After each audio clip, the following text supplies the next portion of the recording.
सकललोकोद्धारकम् सर्वपापं परिहारम् सर्वश्रेष्ठ गुरुदेवं प्रणमाम्यहम् प्रणमाम्यहम्। ಓಂ ಶ್ರೀ ಗುರುಭ್ಯೋ ನಮಃ. ಓಂ ಪರಮಾತ್ಮನೇ ನಮಃ. ಗುರುಭ್ಯೋ ನಮಃ ಕಾರ್ಯಕ್ರಮವನ್ನು ವೀಕ್ಷಿಸ್ತಾ ಇರುವಂತಹ ಸಮಸ್ತ ಪ್ರೇಕ್ಷಕರಿಗೆ ಭಗವಂತನ ಪೂರ್ಣಾನುಗ್ರಹವಾಗಲಿ ಅನ್ನುವ ಪ್ರಾರ್ಥನೆಯೊಂದಿಗೆ ಗುರುಭ್ಯೋ ನಮಃ ಕಾರ್ಯಕ್ರಮ ಗುರುತತ್ವದ ಜೊತೆಗೆ ಗುರುವಿನಿಂದ ಉಪದೇಶವಾಗಿರುವಂತಹ ಹಲವಾರು ವಿಚಾರಗಳನ್ನು ನಾವು ತಿಳಿಸ್ತಾ ಹೋಗ್ತಾ ಇದ್ದೇವೆ. ಗುರು ಅನ್ನುವಂಥದ್ದು ಯಾಕೆ ಮುಖ್ಯ ಅನ್ನುವಂಥದ್ದನ್ನು ಹಿಂದೂ ಕೂಡ ನಾವು ಸಾಕಷ್ಟು ಬಾರಿ ನಿಮಗೆ ಹೇಳಿದ್ದೇವೆ. ನೀವು ಪ್ರತಿನಿತ್ಯವೂ ಕೂಡ ಯಾವುದೋ ಒಂದು ದೇವಸ್ಥಾನಕ್ಕೆ ಹೋಗ್ತೀರಿ, ದೇವರಿಗೆ ನಮಸ್ಕಾರವನ್ನು ಮಾಡ್ತೀರಿ, ದೇವರಿಗೆ ಅಭಿಷೇಕವನ್ನು ಮಾಡ್ತೀರಿ, ಪೂಜೆಗಳನ್ನು ಮಾಡ್ತೀರಿ. ಆದರೆ ಎಂದೂ ಕೂಡ ಆ ದೇವರು ಒಂದು ದಿನವೂ ಕೂಡ ನಿಮಗೆ ಪ್ರತ್ಯಕ್ಷವಾಗಿ ಬಂದು ಹೇಗಿದ್ದೀಯಾ, ನಿನಗೆ ಏನು ಬೇಕು, ಆರಾಮಾಗಿದ್ದೀಯಾ, ಯಾವ ವಿಚಾರವನ್ನು ಕೇಳೋದಿಲ್ಲ. ದೇವರು ಇದ್ದಾನೆ ಅನ್ನುವ ಒಂದು ಭಾವನೆಯಲ್ಲಿ ನಾವು ಪೂಜೆಯನ್ನು ಪುನಸ್ಕಾರವನ್ನು ಮಾಡ್ತೇವೆ. ಆದರೆ ಎಂದೂ ಕೂಡ ಮಹಾತ್ಮರು, ಮಹಾನ್ ತಪಸ್ವಿಗಳಿಗೆ ಆ ಭಗವಂತನ ಸಾಕ್ಷಾತ್ಕಾರವಾಗತ್ತೆ ವಿನಃ ಒಬ್ಬ ಸಾಮಾನ್ಯ ವ್ಯಕ್ತಿ ಅವನಿಗೆ ದೇವರು ಪ್ರತ್ಯಕ್ಷವಾಗಿ ಬಂದು ಬೇರೆ ಏನು ಕೇಳೋದು ಬೇಡ, ಆರಾಮಿದ್ದೀಯೇನಪ್ಪ ಇಷ್ಟನ್ನಾದರೂ ಕೇಳಬಹುದಾಗಿತ್ತು, ಆದರೆ ಅಷ್ಟನ್ನೂ ಕೇಳೋದಿಲ್ಲ. ನೀವು ಎಷ್ಟೇ ಪ್ರಯತ್ನವನ್ನು ಮಾಡಿ, ಎಷ್ಟೇ ಪೂಜೆಯನ್ನು ಮಾಡಿ ಪ್ರತ್ಯಕ್ಷವಾಗಿ ದೇವರನ್ನು ಬಂದು ಮಾತನಾಡುವುದು ಬಹಳ ಕಷ್ಟ. ಆದರೆ ಗುರು ಹಾಗಲ್ಲ. ಗುರುವಿನ ದರ್ಶನ ಮಾತ್ರದಿಂದಲೇ ಯಾವುದೇ ಒಬ್ಬ ಗುರುವಿನ ಹತ್ರ ಹೋಗಿ ನೀವು ಕಾಲಿಗೆ ಬಿದ್ದು ಕೂಡ ಹೇಗಿದ್ದೀಯಪ್ಪ, ಆರಾಮಿದ್ದೀಯೇನು ಅಂತ ಫಸ್ಟ್ ಕೇಳ್ತಾರೆ. ಒಂದು ವೇಳೆ ನಿಮಗೆ ಏನೋ ತೊಂದರೆ ಇದೆ, ತೊಡಕಿದೆ ಅಂದರೆ ಅದಕ್ಕೆ ಏನನ್ನ ನೀನು ಮಾಡಿಕೊಂಡರೆ ನಿನಗೆ ಪರಿಹಾರವಾಗಬಹುದು ಅನ್ನುವಂಥ ಪರಿಹಾರವನ್ನು ಕೂಡ ಅವರು ಸೂಚನೆ ಮಾಡ್ತಾರೆ.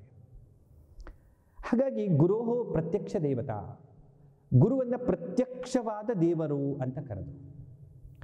ಇನ್ನು ಭಗವಂತ ಒಂದು ವೇಳೆ ಅವತಾರವನ್ನು ಎತ್ತಿ ಬರಬೇಕು ಅಂತಂದ್ರೂ ಅವನು ಗುರುವಿನ ರೂಪದಲ್ಲಿಯೇ ಬರ್ತಾನೆ ಅನ್ನುವುದಕ್ಕೆ ಸಾಕಷ್ಟು ಉದಾಹರಣೆಗಳಿದ್ದಾವೆ. ಶಿವ ಎಷ್ಟೇ ದೊಡ್ಡದಾದಂತಹ ದೈವಿಕ ಶಕ್ತಿಯನ್ನು ಹೊಂದಿದ್ದರೂ ಕೂಡ ತಾನು ಪೂರ್ಣತ್ವವನ್ನು ಪಡೆಯಲಿಕ್ಕೆ ಗುರುವಿನ ರೂಪವನ್ನೇ ಪಡೆಯಬೇಕಾಯಿತು. ಅದಕ್ಕೆ ನಾವು ದಕ್ಷಿಣಾಮೂರ್ತಿಯ ರೂಪ ಅಂತ ಕರೆದ್ವಿ. ವಿಷ್ಣು ಅನ್ನುವಂಥವನು ತನ್ನಲ್ಲಿ ಎಷ್ಟೆಲ್ಲ ದಿವ್ಯವಾದಂಥ ಶಕ್ತಿ ಇದ್ದರೂ ಕೂಡ ಆತ ಪೂರ್ಣತ್ವವನ್ನು ಪಡಿಬೇಕು ಅಂತಂದಾಗ, ಪೂಜ್ಯತ್ವವನ್ನು ಪಡಿಬೇಕು ಅಂತಂದಾಗ ಅವನೂ ಕೂಡ ಗುರು ರೂಪದಲ್ಲಿ ಬಂದು ಜಗತ್ತಿನಲ್ಲಿ ಸಂಚಾರ ಮಾಡಬೇಕಾಯಿತು. ಆ ರೂಪವನ್ನು ನಾವು ದತ್ತಾತ್ರೇಯ ಸ್ವರೂಪ ಅಂತ ಕರೆದ್ವಿ. ಅದೇ ರೀತಿಯಾಗಿ ಭಗವಂತನಾಗಿರ್ತಕ್ಕಂಥವನು ಎಲ್ಲ ದಿವ್ಯವಾದಂಥ ಸ್ವರೂಪವನ್ನು ಹೊಂದಿದ್ದರೂ ಕೂಡ ಶಾಸ್ತ್ರಗಳನ್ನು ವಿಭಾಗ ಮಾಡಿ, ಶಾಸ್ತ್ರಗಳನ್ನು ನಿರ್ಮಾಣ ಮಾಡಿ ಜಗತ್ತಿಗೆ ಬೆಳಕನ್ನು ಕೊಡಬೇಕು ಅಂದರೆ ಆತ ಗುರು ರೂಪದಲ್ಲಿ ಬರಬೇಕಾಯಿತು. ಅದಕ್ಕೆ ನಾವು ವ್ಯಾಸ ರೂಪದಲ್ಲಿ ನಾವು ಅವರನ್ನು ಕಾಣುತ್ತೇವೆ. ಹೀಗೆ ಭಗವಂತನೂ ಕೂಡ ಜಗತ್ತಿಗೆ ಏನನ್ನೋ ಕೊಡಬೇಕು, ಜಗತ್ತಿನಲ್ಲಿ ಬೆಳಕನ್ನು ಕೊಡಬೇಕು, ಜಗತ್ತಿಗೆ ಜ್ಞಾನವನ್ನು ಕೊಡಬೇಕು ಅಂದರೆ ಯಾವುದೋ ಒಬ್ಬ ಗುರುವಿನ ರೂಪದಲ್ಲಿ ಬಂದು ಮುಂದಿನ ಮಾರ್ಗವನ್ನು ದರ್ಶನ ಮಾಡುವಂತಹ ಒಂದು ಇತಿಹಾಸವನ್ನು ನಾವು ನಮ್ಮ ಪುರಾಣದಲ್ಲಿ, ಪುಣ್ಯಕಥೆಗಳಲ್ಲಿ ಸಾಕಷ್ಟು ನೋಡುತ್ತೇವೆ.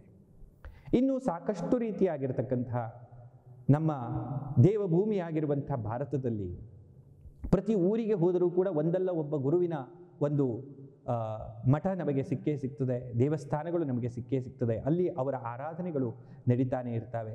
ಗುರುವನ್ನು ದೇವರ ರೂಪದಲ್ಲಿ ನೋಡುವಂತಹ ಒಂದು ಸಂಪ್ರದಾಯ ಅನ್ನುವಂಥದ್ದು ನಮ್ಮಲ್ಲಿ ಅವಿಚ್ಛಿನ್ನವಾಗಿ ಬೆಳ್ಕೊಂಡು ಬಂದಿದೆ. ಕಾರಣವಿದೆ. ಯಾಕೆ ಅಂತಂದರೆ ಇವತ್ತು ನಿನಗೆ ತಿಳಿದಿರುವಂಥ ಪ್ರತಿಯೊಂದು ವಸ್ತುವು ಕೂಡ ಒಂದಲ್ಲ ಒಂದು ರೀತಿಯಲ್ಲಿ ಒಬ್ಬ ಗುರುವಿನಿಂದಲೇ ಉಪದಿಷ್ಟವಾಗಿರ್ತಕ್ಕಂಥದ್ದು. ಇವತ್ತು ನಾವು ಪುರಾಣ ಓದ್ತೇವೆ, ಆ ಪುರಾಣಗಳು ಬರೆದಿಟ್ಟವರು ಯಾರು? ಒಬ್ಬ ಗುರು. ಇವತ್ತು ವೇದಗಳನ್ನು ನಾವು ಓದ್ತೇವೆ, ಆ ವೇದಗಳನ್ನು ದರ್ಶನ ಮಾಡಿಕೊಂಡವರು ಯಾರು? ಒಬ್ಬ ಗುರು. ಇವತ್ತು ಶಾಸ್ತ್ರಗಳನ್ನು ಓದ್ತೇವೆ, ಶಾಸ್ತ್ರಗಳನ್ನು ಬರೆದಿಟ್ಟಿರತಕ್ಕಂಥವ್ರು ಯಾರು? ಒಬ್ಬ ಗುರು. ಆ ಶಾಸ್ತ್ರವನ್ನು ನೀವು ಅಧ್ಯಯನ ಮಾಡಬೇಕಾಗಿದೆ, ಶಾಸ್ತ್ರದಲ್ಲಿ ಏನು ಹೇಳಿದ್ದಾರೆ ಅದನ್ನು ತಿಳಿದುಕೊಳ್ಳಬೇಕಾಗಿದೆ. ತಿಳಿದುಕೊಳ್ಳಿಕ್ಕೆ ನೀವು ಎಲ್ಲಿಗೆ ಹೋಗಬೇಕಾಗಿದೆ? ಒಬ್ಬ ಗುರುವಿನ ಹತ್ರ. ಇವತ್ತು ಶಿವನ ಆರಾಧನೆಯನ್ನು ನೀನು ಮಾಡಬೇಕು. ಶಿವನಿಗೆ ಯಾವುದು ಒಳ್ಳೆಯದು, ಶಿವನ ಅನ್ನುವಂತಹ ಶಕ್ತಿಯನ್ನು ನಿನ್ನ ಕಡೆ ಆಕರ್ಷಣೆ ಮಾಡಿಕೊಳ್ಳಬೇಕು, ಶಿವನ ದರ್ಶನ ನಿನಗೆ ಆಗಬೇಕು, ಅವನ ಅನುಗ್ರಹ ಆಗಬೇಕು, ನೀನು ಯಾವ ರೀತಿಯಲ್ಲಿ ಅವನ ಅರ್ಚನೆಯನ್ನು ಪೂಜನೆಯನ್ನು ಮಾಡಬೇಕು ಅಂತ ತಿಳಿಸ್ಕೊಡಬೇಕು. ತಿಳಿಬೇಕು ಅಂದರೆ ಒಬ್ಬ ಗುರುವಿನ ಹತ್ರ ನೀನು ಹೋಗಬೇಕು. ಶಿವನಿಗೆ ಬಿಲ್ವ ಪತ್ರೆಯಿಂದ ಅರ್ಚನೆ ಮಾಡಿದರೆ ಒಳ್ಳೆಯದು ಅಂತ ಹೇಳುವವನು ಒಬ್ಬ ಗುರುನೇ. ಓಂ ನಮಃ ಶಿವಾಯ ಅಂದರೆ ಶಿವನಿಗೆ ಹೆಚ್ಚು ಇಷ್ಟ ಅಂತ ಹೇಳುವವನು ಗುರುವೇ.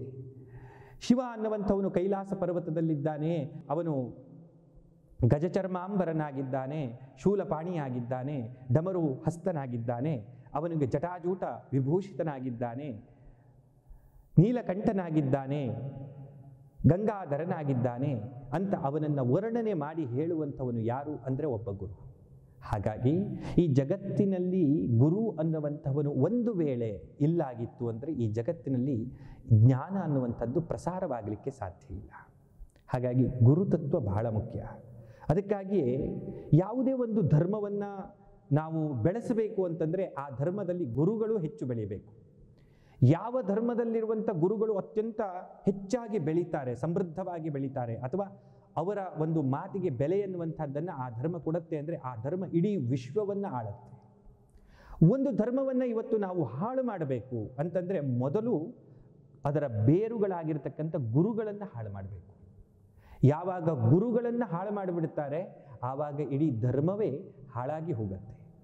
ಅದಕ್ಕಾಗಿ ನಾವು ಇವತ್ತಿಗೂ ಕೂಡ ನೋಡ್ತೇವೆ ಭಾರತದ ಸನಾತನ ಪರಂಪರೆಯನ್ನು ಹಾಳು ಮಾಡಬೇಕು ಅನ್ನುವಂಥ ಎಷ್ಟೋ ರೀತಿಯಾದಂಥ ಒಂದು ಪ್ರಯತ್ನಗಳು ನಡೀತಾ ಇರ್ತವೆ. ಸನಾತನ ಧರ್ಮವನ್ನು ಹಾಳು ಮಾಡಬೇಕು, ಸನಾತನ ಸಂಸ್ಕೃತಿಯನ್ನು ಹಾಳು ಮಾಡಬೇಕು ಅನ್ನುವಂಥ ಬೇಕಾದಷ್ಟು ಪ್ರಯತ್ನಗಳು ನಡೀತಾ ಇದ್ದಾವೆ. ಬೇಕಾದಷ್ಟು ದುಷ್ಟ ಶಕ್ತಿಗಳು ಕೆಲಸ ಮಾಡ್ತಾ ಇದ್ದಾವೆ. ಆ ಶಕ್ತಿಗಳು ಮೊದಲು ಟಾರ್ಗೆಟ್ ಮಾಡುವುದು ಯಾರನ್ನ? ಗುರುಗಳನ್ನು. ಯಾಕೆ? ಒಬ್ಬ ಗುರು ಇದ್ದರೆ ಆತ ಸಾವಿರಾರು ಜನರನ್ನು ಧರ್ಮದ ಕಡೆಗೆ ತೆಗೆದುಕೊಂಡು ಬರ್ತಾನೆ, ಅವರನ್ನು ಆಕರ್ಷಣೆ ಮಾಡ್ತಾನೆ. ಆದರೆ ಗುರು ಅನ್ನುವಂಥವನು ಹೋಗಿಬಿಟ್ಟ ಅಂತಂದರೆ, ಗುರುವಿಗೆ ಅಸ್ತಿತ್ವ ಇಲ್ಲ ಅಂತಂದರೆ ಜಗತ್ತಿಗೆ ಅಂದರೆ ಆ ಧರ್ಮದ ಅನುಯಾಯಿಗಳಿಗೆ ಮಾರ್ಗದರ್ಶನವನ್ನು ಮಾಡಿಕೊಡುವಂಥವರು ಯಾರೂ ಇಲ್ಲ. ಆಗ ಇಡೀ ಆ ಒಂದು ಧರ್ಮ ಅನ್ನುವಂಥದ್ದು ವಿಘಟಿತವಾಗಿಬಿಡುತ್ತೆ. ಅದಕ್ಕೆ ಸರಿಯಾಗಿ ಮಾರ್ಗದರ್ಶನ ಇಲ್ಲ. ಅದು ತನ್ನಲ್ಲೇ ತಾನು ಏನೇನೋ ರೀತಿಯಾದಂಥ ಅಜ್ಞಾನವನ್ನು ಬೆಳೆಸ್ಕೊಂಡು ಒಂದು ಕಾಲದಲ್ಲಿ ನಾಶವಾಗಿ ಹೋಗಿಬಿಡುತ್ತೆ. ಹಾಗಾಗಿ ಗುರು ಅನ್ನುವಂಥ ತತ್ವವನ್ನು ನಾವು ಬಹಳ ನಂಬಬೇಕಾಗಿದೆ. ಅಂದಾಗ ಮಾತ್ರ ನಮಗೆ ಜ್ಞಾನಪ್ರಾಪ್ತಿಯೂ ಆಗುತ್ತೆ, ದೇವತಾ ಅನುಗ್ರಹವೂ ಆಗ್ತದೆ. ಜೊತೆಗೆ ನಮ್ಮ ಜೀವನದಲ್ಲಿಯೂ ಕೂಡ ನಾವು ಒಳ್ಳೆಯದನ್ನು ಪಡೆಯಬಹುದಾಗಿದೆ. ಹಾಗಾಗಿ ಈ ಗುರು ಅನ್ನುವಂಥ ತತ್ವವನ್ನು ನಾವು ಯಾವಾಗಲೂ ವಿಶೇಷವಾಗಿ ನಾವು ತಿಳಿದುಕೊಂಡು ಗುರುವಿನಿಂದ ದೀಕ್ಷಾ ಗ್ರಹಣವನ್ನು ಮಾಡಬೇಕು. ಸಾಮಾನ್ಯವಾಗಿ ಎಲ್ಲರೂ ಗುರುವಿನ ಹತ್ರ ಹೋಗಿ ಕೇವಲ ನಮಸ್ಕಾರ ಮಾಡಿ ಪ್ರಸಾದವನ್ನು ಸ್ವೀಕಾರ ಮಾಡಿ ತೀರ್ಥವನ್ನು ಸ್ವೀಕಾರ ಮಾಡಿ ಬರುವಂಥ ಪದ್ಧತಿ ಇದೆ. ಆದರೆ ಅಷ್ಟರಿಂದ ಮಾತ್ರ ಗುರು ಸಾನ್ನಿಧ್ಯ ಸಿಗೋದಿಲ್ಲ. ಗುರು ಸಾನ್ನಿಧ್ಯ ಸಿಗಬೇಕು ಅಂತಂದರೆ ಗುರು ನಿನ್ನನ್ನು ಶಿಷ್ಯನಾಗಿ ಸ್ವೀಕಾರವನ್ನು ಮಾಡಬೇಕು. ಅದಕ್ಕೆ ದೀಕ್ಷಾ ಅಂತ ಕರೀತಾರೆ. ಗುರು ಒಂದು ಮಂತ್ರವನ್ನು ಅಥವಾ ಯಾವುದೋ ಒಂದು ತಂತ್ರವನ್ನು ಅಥವಾ ಯಾವುದೋ ಒಂದು ಯಂತ್ರವನ್ನು, ಒಟ್ಟಿನಲ್ಲಿ ಆ ಗುರುವಿಗೆ ನಿನಗೆ ಏನನ್ನು ಕೊಡಬೇಕು ಅಂತ ಅನಿಸುತ್ತೆ ಅದನ್ನು ಅವನು ನಿಮಗೆ ಕೊಟ್ಟು ತನ್ಮುಖೇನವಾಗಿ ಅದನ್ನು ಯಾವ ರೀತಿಯಾಗಿ ನೀನು ಸಾಧನೆ ಮಾಡಬೇಕು ಅನ್ನೋದನ್ನು ಆತ ಉಪದೇಶ ಮಾಡ್ತಾನೆ. ಈ ಉಪದೇಶ ಮಾಡುವ ಪ್ರಕ್ರಿಯೆಗೆ ನಾವು ದೀಕ್ಷಾ ಅಂತ ಕರಿತೇವೆ. ದಿವ್ಯಭಾವೇನ ಯದ್ದತ್ತಂ ಅಂತ. ದೀಕ್ಷಾ ಅಂತಂದರೆ ದಿವ್ಯವಾಗಿರತಕ್ಕಂತಹ ಭಾವದಿಂದ ಇದನ್ನು ಕೊಡಲ್ಪಡುತ್ತದೆ.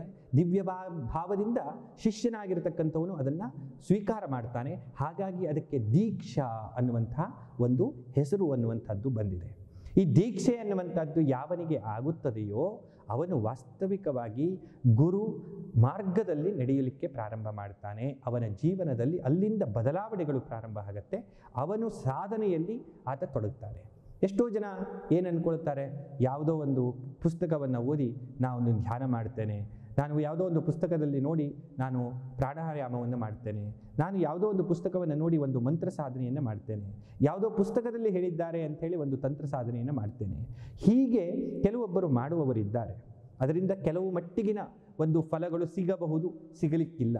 ಆದರೆ ಗುರುಮುಖೇನವಾಗಿ ಯಾವ ರೀತಿಯಾದಂಥ ಸಾಧನೆಯನ್ನು ಯಾರು ದೀಕ್ಷಾ ಕ್ರಮದಲ್ಲಿ ತೆಗೆದುಕೊಳ್ಳುತ್ತಾರೋ ಅವರ ಸಾಧನೆಯಲ್ಲಿ ಅವರಿಗೆ ವಿಶೇಷವಾಗಿರತಕ್ಕಂಥ ಫಲ ಮತ್ತು ಸಿದ್ಧಿ ಅನ್ನುವಂಥದ್ದು ಸಿಕ್ಕೇ ಸಿಗತ್ತೆ. ಅದಕ್ಕಾಗಿಯೇ ಭಾರತದಲ್ಲಿ ಗುರು ಶಿಷ್ಯ ಪರಂಪರೆಯನ್ನು ಅವಿಚ್ಛಿನ್ನವಾಗಿ ಬೆಳೆಸ್ಕೊಂಡು ಬಂದರು. ಭಾರತದಲ್ಲಿ ಮಾತ್ರ ನಾವು ಇದನ್ನು ನೋಡಲಿಕ್ಕೆ ಸಾಧ್ಯ, ಗುರು ಶಿಷ್ಯ ಪರಂಪರೆ ಅನ್ನುವಂಥದ್ದು ಇರುವಂಥದ್ದು. ಅದಕ್ಕಾಗಿ ನಮ್ಮ ಪರಂಪರೆಗಳನ್ನು ನಾವು ತ್ರೇತಾಯುಗದಿಂದ ಸತ್ಯಯುಗದಿಂದ ಹೇಳ್ತಾ ಬರ್ತೇವೆ. ಈಗ ಉದಾಹರಣೆಗಾಗಿ ನಮ್ಮ ಪರಂಪರೆಯನ್ನು ನಾವು ಹೇಳಬೇಕು ಅಂದರೆ ಸತ್ಯಯುಗದಿಂದ ಪ್ರಾರಂಭ ಆಗುತ್ತೆ. ದಕ್ಷಿಣಾಮೂರ್ತಿಯಿಂದ ದತ್ತಾತ್ರೇಯರು, ದತ್ತಾತ್ರೇಯರಿಂದ ಇನ್ನೂ ಸಾಕಷ್ಟು ಜನ ಬರ್ತಾರೆ. ಆಮೇಲೆ ಬ್ರಹ್ಮಾತ್ಮಾಜಿ ಮಹಾರಾಜರು, ಬ್ರಹ್ಮಾತ್ಮ ಸ್ವಾಮಿ ಮಹಾರಾಜರಿಂದ ದೀಕ್ಷೆ ಪಡೆದಿರತಕ್ಕಂಥವರು ನಾವು, ಪರಮಾತ್ಮ ಸ್ವಾಮಿ ಮಹಾರಾಜ್ ಅಂತ ಹೇಳಿ. ಹೀಗೆ ನಮ್ಮದು ಸತ್ಯಯುಗ, ತ್ರೇತಾಯುಗ, ದ್ವಾಪರಾಯುಗ, ಕಲಿಯುಗದ ತನಕ ಇರತಕ್ಕಂಥ ಒಂದು ಗುರು ಪರಂಪರೆ. ಇಂತಹ ಒಂದು ಪರಂಪರೆ ಅನ್ನುವಂಥದ್ದನ್ನು ನಾವು ನೋಡ್ತೇವೆ. ಈ ಪರಂಪರಾಗತವಾಗಿ ಬಂದಿರತಕ್ಕಂಥ ಏನು ಶಕ್ತಿ ಇರ್ತವೆ, ಆ ಶಕ್ತಿಯ ಮುಖಾಂತರವಾಗಿ ನೀಡುವಂತಹ ದೀಕ್ಷೆಗಳೇನಿದ್ದಾವೆ ಇವು ನಮಗೆ ಸಿದ್ಧಿಯನ್ನು ಮಾಡಿಕೊಡುವಂಥದ್ದು ಅನ್ನುವಂಥದ್ದು. ಹಾಗಾಗಿ ಇದನ್ನು ನಾವು ಅರ್ಥ ಮಾಡಿಕೊಳ್ಳಬೇಕಾಗಿದೆ. ದೀಕ್ಷೆಯ ಗ್ರಹಣ ಒಂದು ವೇಳೆ ಯಾರೋ ಒಬ್ಬ ವ್ಯಕ್ತಿಗೆ ಆಧ್ಯಾತ್ಮ ಸಾಧನೆಯನ್ನು ತಾವು ಮಾಡಬೇಕು ಅಂತಿದ್ರೆ, ಆ ಆಧ್ಯಾತ್ಮ ಸಾಧನೆಯಲ್ಲಿ ನೀವು ಮೊದಲು ಪಡೆಯಬೇಕಾದ್ದು ಒಬ್ಬ ಗುರುವಿನ ಸಾನ್ನಿಧ್ಯ, ಜೊತೆಗೆ ಗುರುವಿನಿಂದ ದೀಕ್ಷೆ, ಆಮೇಲೆ ಗುರುವಿನಿಂದ ಆ ದೀಕ್ಷೆಯನ್ನು ಪಡೆದಿರತಕ್ಕಂತಹ ಏನು ತತ್ವವಿದೆ ಅದರ ಸಾಧನೆಯನ್ನು ಹೇಗೆ ಮಾಡಬೇಕು ಅನ್ನುವಂಥ ಮಾರ್ಗದರ್ಶನ. ಈ 3 ವಿಷಯಗಳನ್ನು ನೀವು ಒಂದು ವೇಳೆ ತೆಗೆದುಕೊಂಡ್ರಿ ಅಂದರೆ ಗುರು ಇದ್ದಾನೆ, ಗುರುವಿನಿಂದ ದೀಕ್ಷೆಯಾಗಿದೆ, ಜೊತೆಗೆ ಆ ದೀಕ್ಷೆಯಲ್ಲಿ ಕೊಟ್ಟಿರತಕ್ಕಂಥದ್ದನ್ನು ಹೇಗೆ ಸಾಧನೆ ಮಾಡಬೇಕು ಅನ್ನುವಂಥದ್ದರ ಮಾರ್ಗ ನಿಮಗೆ ದರ್ಶನ ಆಗಿದೆ. ಈ 3 ತತ್ವಗಳು ನಿಮಗೆ ಸಿಕ್ಕಿದ್ವು ಅಂತಾದರೆ, 3 ವಿಷಯಗಳು ನಿಮಗೆ ಸಿಕ್ಕಿದ್ವು ಅಂತಾದರೆ ನೀವು ಈ ಭವಸಾಗರವನ್ನು ದಾಟಿದ್ದೀರಿ ಅಂತ ನೀವು ತಿಳ್ಕೊಳ್ಳಿಕ್ಕೆ ಅಡ್ಡಿಲ್ಲ. ಕೆಲವೊಮ್ಮೆ ನಾವು ಯಾವುದಾದ್ರೂ ಒಬ್ಬ ಗುರುವನ್ನು ಆಶ್ರಯಿಸಿಬಿಟ್ಟಿರ್ತೇವೆ, ಆದರೆ ಆ ಗುರುವಿನಿಂದ ನಮಗೆ ಪೂರ್ಣವಾದಂಥ ಜ್ಞಾನ ಅನ್ನುವಂಥದ್ದು ಪ್ರಾಪ್ತವಾಗ್ತಾ ಇರೋದಿಲ್ಲ, ಅಥವಾ ಆ ಗುರುನಲ್ಲಿ ಅಷ್ಟು ದೊಡ್ಡ ಶಕ್ತಿ ಇಲ್ಲ, ಅಥವಾ ಅಷ್ಟು ಜ್ಞಾನವಿಲ್ಲ. ಶಕ್ತಿ ಇಲ್ಲ ಅಂತ ಹೇಳುವ ಹಾಗಿಲ್ಲ, ಗುರು ಅಂದಾಗ ಎಲ್ಲರಿಗೂ ಶಕ್ತಿ ಇದ್ದೇ ಇರುತ್ತೆ, ಆದರೆ ಜ್ಞಾನ ಅನ್ನುವಂಥದ್ದು ಕಡಿಮೆ ಇದೆ ಅನ್ನುವಂಥ ಭಾವನೆ ಇದ್ದಾಗ ನಾವು ಹೆಚ್ಚು ಜ್ಞಾನ ಇರತಕ್ಕಂತಹ ಗುರುವನ್ನು ಆಶ್ರಯಿಸಿ ಅವನ ಮುಖೇನವಾಗಿ ನಾವು ಸಾಧನೆಯನ್ನು ಮುಂದುವರಿಸಬೇಕು. ಆದರೆ ಆದಷ್ಟು ಗುರುವನ್ನು ಬದಲಾಯಿಸದೆ ಸಾಧನೆಯನ್ನು ಮಾಡುವಂಥದ್ದು ಹೆಚ್ಚು ಅನುಕೂಲಕರ. ಗುರು ಒಮ್ಮೆ ಒಬ್ಬರನ್ನು ಗುರು ಅಂತ ನಾವು ಸ್ವೀಕಾರ ಮಾಡಿದ ಮೇಲೆ ಅದೇ ಗುರುವಿನ ಮಾರ್ಗದರ್ಶನದಲ್ಲಿಯೇ ನಾವು ಹೆಚ್ಚು ಸಾಧನೆಯನ್ನು ಮಾಡಬೇಕು. ಮತ್ತೆ ಮತ್ತೆ ಗುರುಗಳನ್ನು ಬದಲಾಯಿಸಿಕೊಂಡು ಹೋಗುವಂಥ ವ್ಯವಸ್ಥೆ ಮಾಡಬಾರ್ದು. ಅದಕ್ಕಾಗಿಯೇ ಗುರುವನ್ನು ಆಯ್ಕೆ ಮಾಡಿಕೊಳ್ಳಬೇಕಾದರೆ 1 ವರ್ಷ ಬಿಟ್ಟು 2 ವರ್ಷ ಬಿಟ್ಟು ನೀವು 10 ವರ್ಷ ಬೇಕಾದರೂ ತೆಗೆದುಕೊಂಡು ಒಬ್ಬ ಗುರುವನ್ನು ಪರೀಕ್ಷಿಸಿ ಅವನು ಸಮರ್ಥನಾಗಿದ್ದಾನೆ, ಅವನಿಂದ ಜ್ಞಾನ ಪ್ರಾಪ್ತಿಯಾಗುತ್ತದೆ ಅಂದಾಗ ಮಾತ್ರ ನಾವು ಮುಂದೆ ದೀಕ್ಷಾ ಅನ್ನುವಂಥ ಒಂದು ಹಂತಕ್ಕೆ ಹೋಗಬೇಕು. ಅಂದಾಗ ಮಾತ್ರ ನಿಮಗೆ ಸರಿಯಾದಂತಹ ಒಂದು ಜ್ಞಾನ ಪ್ರಾಪ್ತಿಯಾಗಲಿಕ್ಕೆ ಸಾಧ್ಯ. ಕಂಡಲ್ಲೆಲ್ಲ ಹೋಗಿ ನಾವು ದೀಕ್ಷೆಯನ್ನು ತೆಗೆದುಕೊಳ್ಳಿಕ್ಕೆ ಬರೋದಿಲ್ಲ.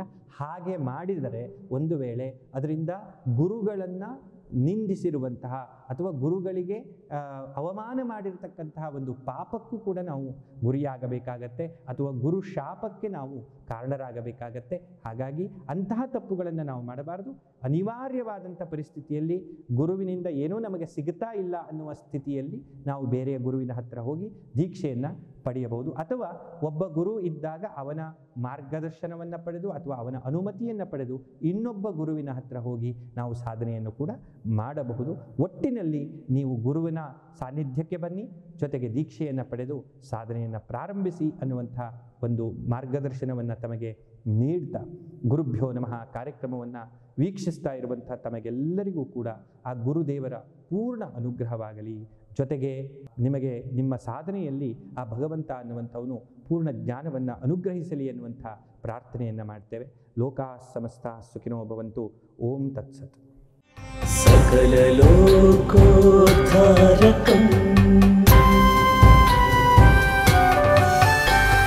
ಸರ್ವ ಪಾಪಂ ಪರಿಹಾರಂ ಸರ್ವಶ್ರೇಷ್ಠ ಗುರುದೇವಂ ಪ್ರಣಮಾಮ್ಯ.